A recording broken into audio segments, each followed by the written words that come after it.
सभी को जय सिया राम।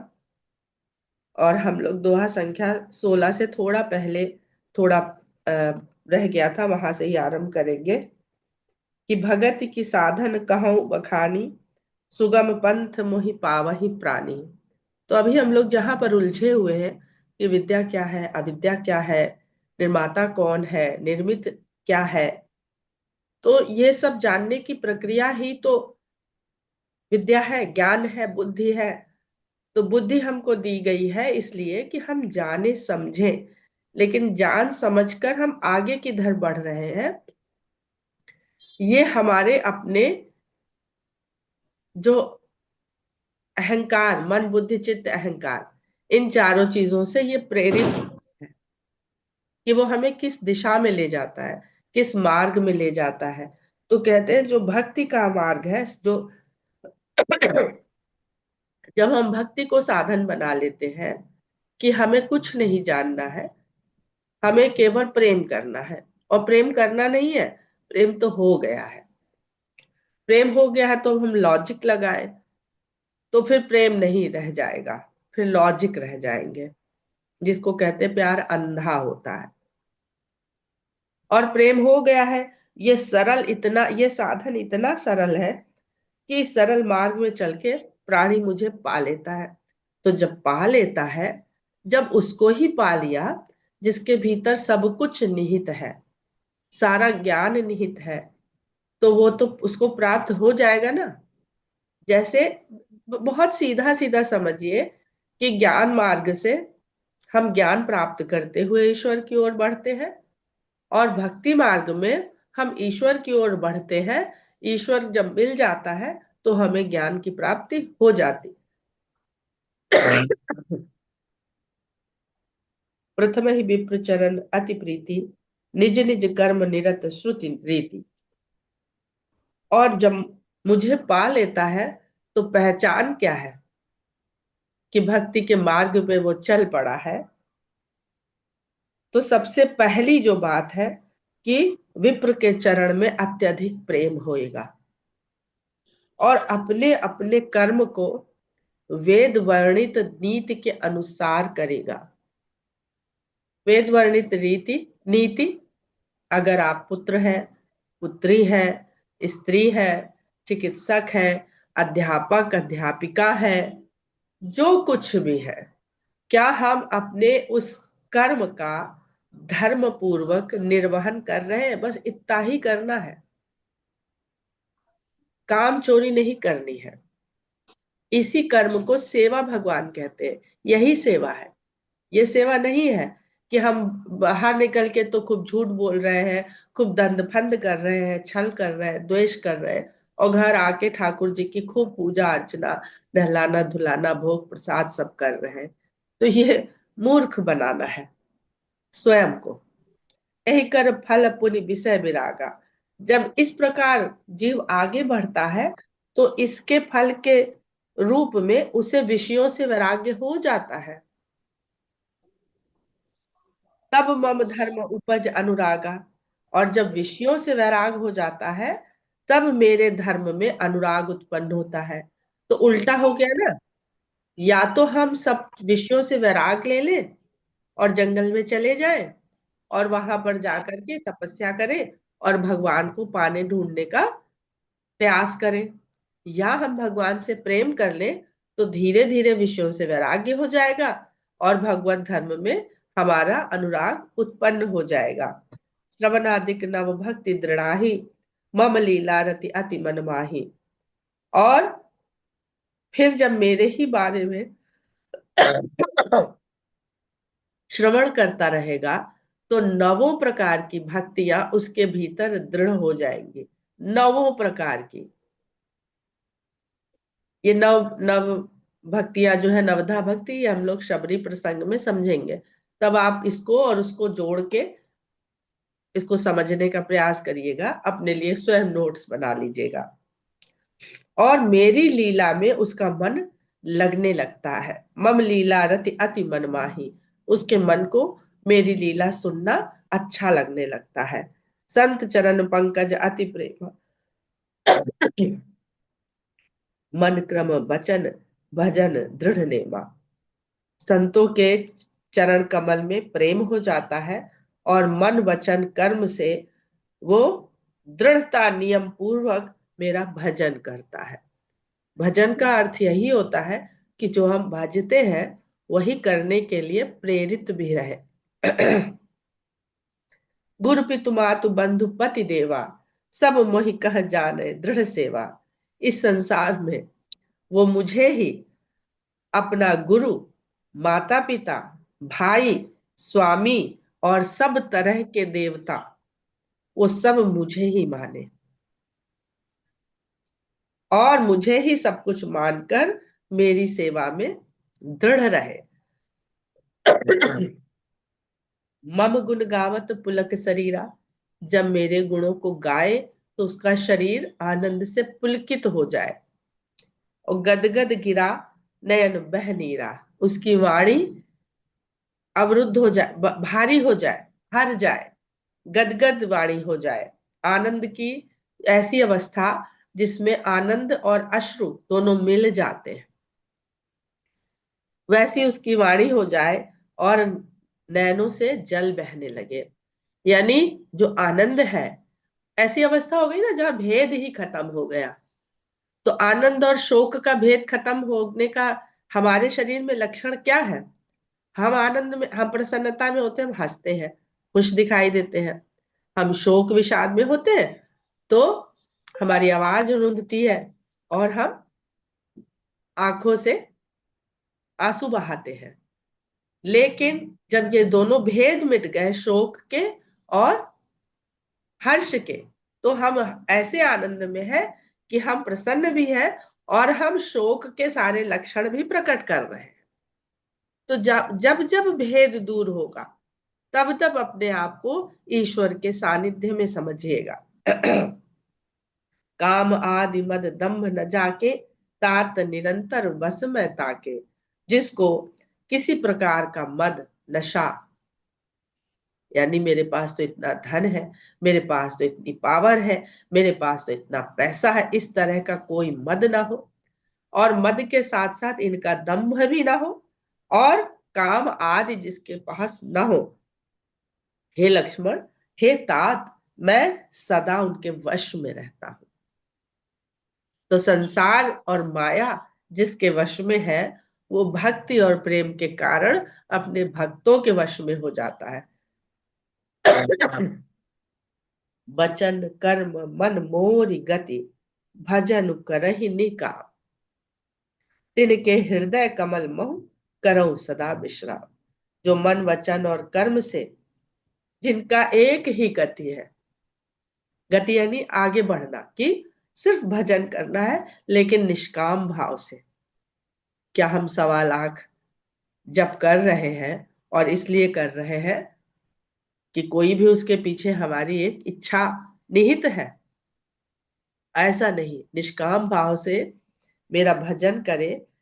उनके हृदय कमल में मैं सदा विश्राम करता हूं। अब यहां देखिए तो गोस्वामी जी बहुत गहरी बात लिख रहे हैं। ऋषि मुनियों को, संत जनों को गोस्वामी जी कहते हैं कि उनका मन एक भंवरा है और वो भंवरा भगवान के चरण कमल के ऊपर मंडराया करता है। चरण कमल के ऊपर मंडराया करता है तो ऐसा मंडराता है, उस कमल के पराग को, जो चरण कमल की रज है, उस पराग को लेने, स्वाद लेने के चक्कर में इस प्रकार मगन होके वहां बैठ जाता है कि कमल बंद हो जाता है और वो वहीं विश्राम करता रह जाता है। तो अब भक्त और भगवान का भेद कैसे मिट रहा है? जो ऐसे भक्त होते हैं, मैं उनके हृदय रूपी कमल में सदा विश्राम करता हूं। ये यानी जहां भक्त निवास कर रहा है, उसी के हृदय में भगवान विश्राम कर रहे हैं। भेद खत्म हो गया ना। वही जो घट, इसको घट से समझेंगे तो आसान रहेगा कि घड़े में पानी है, समुद्र में या नदी में वो पानी लेने जाता है और फूटा घट जल जल ही समाना। तो सब एक ही है। तो जब हम भगवान से इस प्रकार जुड़ जाते हैं तो यही बड़ी सुंदर रामचरितमानस में एक बात है कि द्वैत और अद्वैतवाद ऐसे साथ साथ चलते हैं कि क्षण क्षण में, ये एक चक्र है, ये कोई एक मंजिल नहीं है, लक्ष्य नहीं है कि जी द्वैत हो गया, अब ये बस इसके बाद यात्रा नहीं, या अद्वैत हमने जान लिया इसके बाद यात्रा नहीं ना। ये द्वैत अद्वैत द्वैत अद्वैत, ये चक्र है। अगर हम आगे चक्र नहीं चला तो फिर तो सब रुक गया, तब अनंत की गति कहाँ रह गई। इसीलिए आप देखेंगे कि जब भक्त के भीतर ये भाव आ जाता है, रावण के भीतर जब ये भाव आ जाता है कि मैं सबसे बड़ा भक्त हूं शंकर भगवान का, तो उनको आकर के एक मनुष्य आकर के उसका वध करते। एक आर्टिकल है, उसको किसी दिन सुनाएंगे, तो उसमें काफी स्पष्ट किया है इस बात को कि द्वैत के बाद अद्वैत और अद्वैत के बाद द्वैत को आना ही होता है, ये एक चक्र है।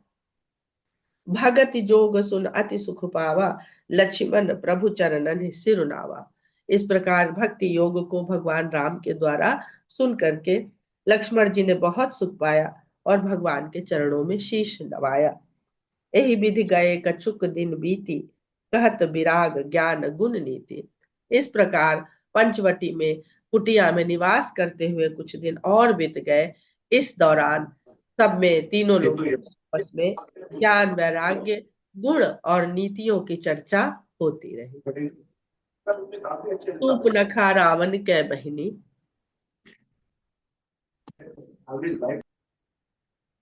दुष्ट हृदय दारुण जस अहिनी। पंचवटी सो गई एक बारा, देख विकल भई जुगल कुमारा। प्रसंग बदलता है और दंड कारण की लीला का, अब कथा का आगे बढ़ता है भाव। और कहते हैं गोस्वामी जी कि रावण की बहन शूर्पणखा जो दुष्ट हृदय वाली है और दारुण ऐसा कष्ट देने वाली है जैसे सर्पिणी हो, वो एक बार पंचवटी में गई और इन जुगल कुमारों को, राम लक्ष्मण को देख करके व्याकुल हो गई। अब गोस्वामी जी विकल भाई, देख विकल भाई जुगल कुमारा लिखते हैं, जबकि वो काम इच्छा के कारण व्याकुल हो गई। यहाँ पर ये जरूर समझने की बात है कि जब भगवान राम ज्ञान वैराग्य भक्ति नीति इत्यादि की बातें कर रहे हैं, वहीं पर शूर्पणखा आती है और काम से पीड़ित होती है भगवान को देख करके। तो ये समझ में आता है कि भगवान तो वही है, लेकिन लक्ष्मण के मन में क्या है, ऋषि के मन में क्या है, वो उस तरह से ही उनको समझ आते हैं, दिखते हैं, वही प्राप्त होता है। और जो जीव के मन का जो भाव है, जैसा मन का भाव है, वैसा ही वो भगवान राम को उसी तरह से पाएगा, उसी तरह से देखेगा।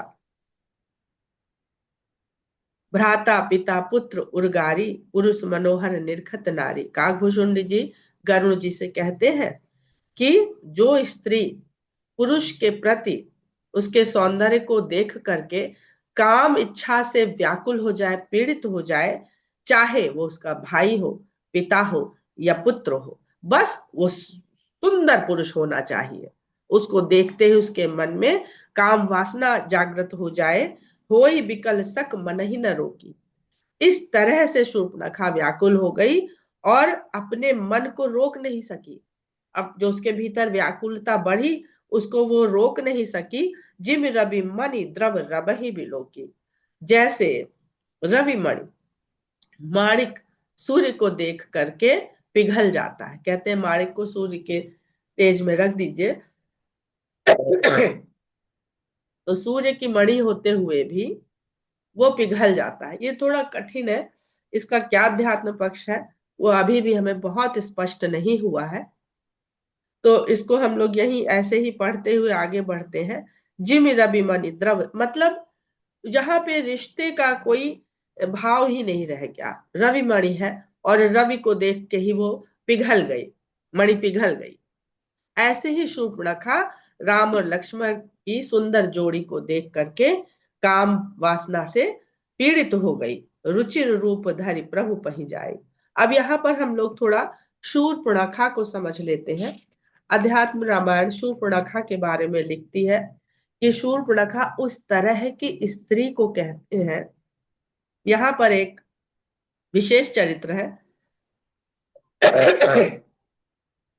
जो अपने नाखूनों की सुंदरता पे इतना ध्यान देती है कि उसके नाखून स्तूप की तरह सुंदर, संवारे हुए, सजीले रहे। तो जो स्त्री अपने नख के सौंदर्य पर इतना ध्यान देती है, वह अपने बाकी बनाव श्रृंगार के प्रति कितनी सजग होगी, कितनी लिप्त होगी, और ऐसी सुंदर, उसको इतना इस श्रृंगारिक सौंदर्य की ऐसी ऐसी कलाओं में प्रवीण है, ऐसी ऐसी उसके पास सैरिंद्री कहते हैं, जिसको आजकल हम लोग ब्यूटिशियन कहते हैं, उसकी सेवा में लगी रहती है, जो उसका मनचाहा रूप उसे प्रदान कर देती है। जब वो जिस तरह का रूप चाहती है, जैसे आजकल एआई से जैसे चाहे वैसे बना लीजिए आप अपना रूप, तो उसी प्रकार उसकी जो सेविकाएं हैं वो उतना उसको रुचिकर रूप प्रदान कर देती है। और यहाँ पर ध्यान देने की बात यह है कि अभी अभी अनुसुईया माता और सीता जी के बीच में स्त्री के ऊपर ही लेकर के बहुत बड़ी चर्चा हुई है। और वहां पर अनुसुईया माता ने सीता जी को पतिव्रता स्त्री के 4 प्रकार बताए हैं, जिसमें उन्होंने सभी तरह के पराय पुरुष के प्रति स्त्री का क्या भाव होता है, एक अपने पति के प्रति, और 3 का कि वो पराय पुरुषों की तरफ किस तरह का भाव रखती है। और यहाँ पर अगर हम शूर्पणखा को देखते हैं तो वो तो पिता, पुत्र, भाई, इसमें भी भेद नहीं करती है। तो यहाँ पर समझने वाली बात यह है कि अनुसुईया माता सीता को आगाह कर रही हैं कि अब आप जिस तरह के वन क्षेत्र में प्रवेश कर रही हैं, वहां पे ऐसी ऐसी स्त्रियों से आपका सामना होगा। आपके पति और देवर बड़े सुदर्शन युवक हैं। तो एक तरह से उन्होंने सीता माता को इस क्षेत्र की स्त्रियों के चरित्र के बारे में उनको आगाह किया है, उनको सावधान किया है। तो रुचिर रूप धरि प्रभु पही जाई, बोली बचन बहुत मुस्काई। बहुत सुंदर रूप धर करके भगवान राम के पास आती है और बहुत मुस्कुराते हुए कहती है, तुम सम पुरुष नमो सम नारी, यह संजोग विधि रचा विचारी। मम अनुरूप पुरुष जग माही, देख्यो खोज लोक तिहु नाही। ताते अब लगी रहूं कुमारी, मनुमाना कछु तुम है ही निहारी। कहती है कि तुम्हारे समान पुरुष और मेरे समान स्त्री तो कहीं है ही नहीं। तुम्हारे समान तुम कहे वही बात कर रही है, लेकिन यहाँ पर जो उसके पीछे भाव है वो काम इच्छा का भाव है कि तुम्हारे समान पुरुष और मेरे समान नारी तो है ही नहीं। यह संयोग कि हम दोनों आमने मिल रहे हैं, यह संयोग तो विधाता ने बहुत सोच विचार के रचा है। मेरे अनुसार पुरुष पूरे संसार में मुझे नहीं मिला है। मैंने तीनों लोक में खोज खोज के देख लिया है। इसी कारण, क्योंकि मुझे अपने अनुरूप कोई पुरुष ही नहीं मिला, इसी कारण मैं अभी तक कुंवारी हूं। और तुम्हें देखा है तो मेरा मन कुछ कुछ अब तैयार हुआ है, कुछ कुछ माना है। सीतहि चितहि कही प्रभु बाता, अहि कुंवर मोर लघु भ्राता। भगवान राम सीता की ओर देखते हैं, क्योंकि वो कह रही है ताते अभी लगी रही हूँ कुमारी। तो जो जिस संजोग की बात आप कर रही है कि आप कुंवारी है पर मैं कुंवारा नहीं हूं, तो ये विधि का संजोग जो है ये तो यही फेल हो जा रहा है। सीतई चितई कही प्रभु बाता। तो जो कुंवारी की आप बात कर रही हैं, तो मेरा छोटा भाई जरूर कुंवारा है। अब यहाँ पर लोग ये शंका करते हैं कि भगवान राम ने ऐसी बात क्यों कही, लक्ष्मण जी भी कुंवारे नहीं है। तो शूर्पणखा ने असत्य भाषण किया है। शूर्पणखा भी कुंवारी नहीं है। शूर्पणखा सामाजिक रूप से विधवा है और भोगी रूप से जितने चाहे उतने पुरुषों के साथ वो संसर्ग करती है। लेकिन जब वो इस उनका पति मृत्यु को प्राप्त हो चुका है, इस समय वो अकेली है, तो इसलिए अपने आप को प्रस्तुत कर रही है कुंवारी की तरह से। तो भगवान भी उनको, लक्ष्मण जी को कुंवारा बता रहे हैं, क्योंकि इस समय वो भी अपनी पत्नी से दूर है। तो जितनी कुंवारी तुम हो उतने कुंवारे वही हैं, हम तो भाई अपनी पत्नी के साथ है। तो ये विधाता का संजोग तो बनता नहीं है हमारे साथ तुम्हारा। गई लक्ष्मण रिपु भगिनी जानी, प्रभु ही बिलो की बोले मृदुबानी। वो लक्ष्मण जी के पास तुरंत चली गई, और लक्ष्मण जी ने उसे शत्रु की बहन जाना, तो प्रभु की ओर देख करके मधुर वाणी में बोले। अब अगर, अभी देखिए क्या क्या भगवान राम ने लक्ष्मण जी को समझाया, कि सब तरह का आश्रय मेरे ही ऊपर हो। गुरु, माँ, पिता, भाई, स्वामी, सब कुछ हमें माने। ठीक। शूर्पणखा को अगर भगवान को देख के ऐसी कामना पैदा हुई, तो भगवान तक ही रखती ना। उसने तुरंत पाला बदल लिया, लक्ष्मण जी के पास चली गई। यही तो करते हैं भक्त लोग। तो उसकी भावना को छोड़ दीजिए, भावना उसकी काम भावना है, लेकिन वो पूरी तरह से भगवान के लिए काम भावना भी नहीं है। अगर होती तो वो कभी नहीं जाती लक्ष्मण के पास। इन बातों को लोग नहीं समझते हैं, और बिला वजह का इस प्रसंग पे बहुत सारे आक्षेप लगाते हैं। तो भगवान की ओर देख करके लक्ष्मण जी मधुर वाणी में कहते हैं, सुंदरी सुन मैं उनकर दासा, पराधीन नहीं तोर सुपासा। हे सुंदरी, आपने बताया, वो अपना परिचय दे चुकी है कि मैं रावण यहाँ का जो महासम्राट है, मैं उसकी बहन हूँ और इस क्षेत्र की अधिष्ठात्री हूँ। गोस्वामी जी ने ये सब विस्तार से नहीं लिखा है। तो कहते हैं कि मैं तो उनका दास हूं, जिन्होंने तुम्हें मेरे पास भेज दिया है। तो पराधीन के पास रहोगी तो तुम्हें नहीं सपरेगा। मैं तो ठहरा दास सेवक, जब चाहे तब हमें लगा देंगे, अभी ये कर लाओ, अभी वो कर लाओ, तो हम तुम्हारी इच्छाएं कब पूरी करेंगे। हम ठहरे दास, तो मेरे साथ तुम्हें भी वही कर्म निभाना पड़ेगा। तो जिस भाव से तुम मेरे पास आई हो, वो बसर यहाँ हो पाएगी नहीं। तो सुंदर सुनी मैं उनकर दासा, पराधीन नहीं तोर सुपासा।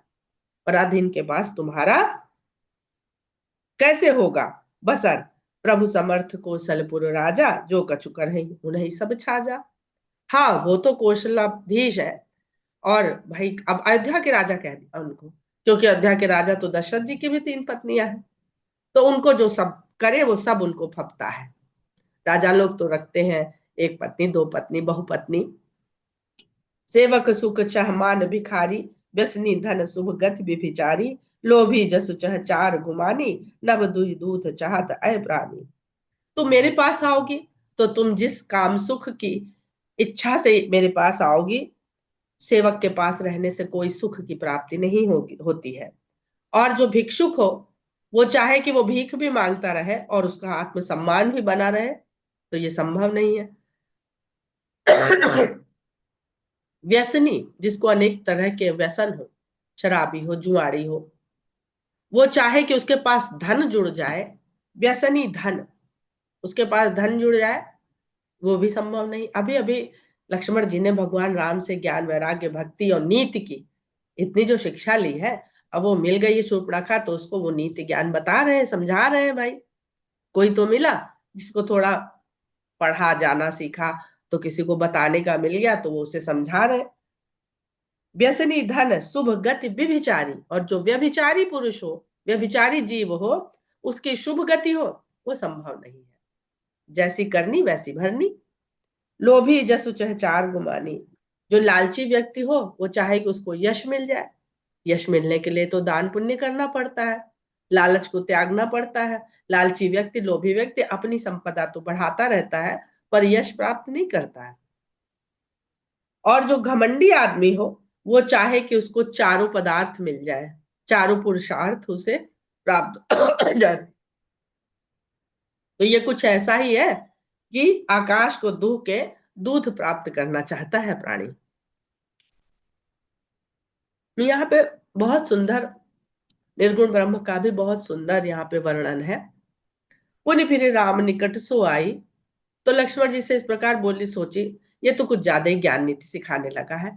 इसके पास पता चला कि हम आए तो किसी और इच्छा से, और ये हमें पाठ ही पढ़ाता रहेगा रोज ऐसे, नीति ज्ञान देगा। तो बोली नहीं नहीं, ये ठीक नहीं है इसके पास। तो फिर राम के पास चली गई और प्रभु लक्ष्मण पही बहुरी पठाई। रामचंद्र जी ने पुनः उसे लक्ष्मण जी के पास भेज दिया। लक्ष्मण कहा तो ही सो बरई, जो तृण तोरी लाज परे हरही। तो निश्चय ही शूर्पणखा जब दो पुरुषों को आकर्षित करना चाह रही है, जिसको गोस्वामी जी नहीं लिख सकते हैं, तो वो जब आकर्षित करना चाह रही है तो उसके हाव भाव भंगिमा, उसके जो क्रियाकलाप है वो निश्चय ही कुछ ऐसे हैं जिससे पुरुष उसकी ओर आकर्षित हो जाए और उसकी इच्छा की पूर्ति कर दे। तो लक्ष्मण जी कहते हैं तुझे जो वरण करेगा, तेरा जो वरण करेगा, तो वो पहले तृण तोड़ के लाज को त्याग दे, तभी तुझे वरण कर सकता है। तब खिसियान राम पही गई, रूप भयंकर प्रगटत भई। तब वो बहुत बहुत ज्यादा खिसिया गई, उसके मान को लक्ष्मण जी ने ठेस पहुंचा दी और खिसिया के राम के पास गई और अपने भयंकर रूप को प्रकट कर दिया। ये इतना लंबा चला ये प्रसंग पूरा, कि वो पूरी बुरी तरह से फ्रस्ट्रेटेड हो गई। और उस फ्रस्ट्रेशन में उसकी जो अंदर की काम वासना थी वो इस तरह प्रकट हुई कि वो जो अभी तक अच्छी सुंदर बन के लुभा रही थी, वो सब उसके भीतर से, उसके ऊपरी रूप से सब गायब हो गया। सीता ही सभय देख रघुराई, कहा अनुज सन सैन बुझाई। और भयंकर रूप देख करके जब रामचंद्र जी के पास गई तो सीता जी डर गई। सीता जी को भयभीत देख करके राम ने लक्ष्मण जी को इशारों इशारों में कुछ कहा। लक्ष्मण तिलाघव सो नाक कान बिनु कीन, ताके कर रावण कह मनहो चुनौती दीन। लक्ष्मण जी ने भगवान के इशारे को तुरंत समझा और शूर्पणखा को नाक कान विहीन कर दिया। और ऐसा करके ऐसा लगा जैसे उन्होंने रावण जी को सीधी सीधी चुनौती भेज दी हो। इसके जो अन्य पक्ष हैं, इस पर हम लोग कल चर्चा करेंगे। इसमें बहुत सारी बातें गोस्वामी जी ने कह दी हैं छोटे से प्रसंग में। आज हम लोग यहीं पर विराम लेते हैं। जय सिया राम।